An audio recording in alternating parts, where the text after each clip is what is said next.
নমস্কার, কমিউনিটির 1 নম্বর কোশ্চেন। কোশ্চেনটাতে কি বলেছে, 6টি সংখ্যার গড় 30, যদি প্রথম 4টি সংখ্যার গড় হয় 25 এবং শেষ 3টি সংখ্যার গড় হয় 35, তবে চতুর্থ সংখ্যাটি কত? এই অঙ্কটার জন্য আমরা ধরি সংখ্যা 6টি হলো a b c d e f।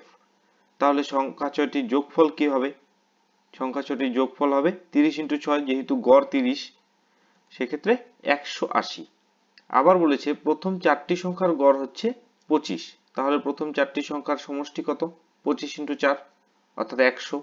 আর শেষ 3টি সংখ্যার 35, তাহলে 35 × 3 অর্থাৎ হচ্ছে 105।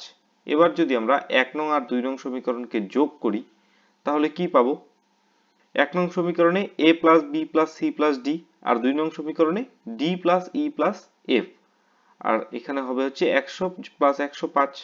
এখানে d সংখ্যাটা কিন্তু দুবার আছে, তো আমরা একটা d কে প্রথমে নিয়ে বাকি a + b + c + d + e + f এই ছটা লিখলাম।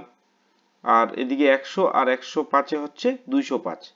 এবার এই d টা আমি আলাদা করলাম একটা, বাকিটুকু যা আছে সেটার মান হচ্ছে 180, আমরা আগেই বের করে নিয়েছি। তাহলে পরের লাইনে লিখতে পারি d + 180 = 205। তাহলে d = কি হবে? 205 - 180 = 25।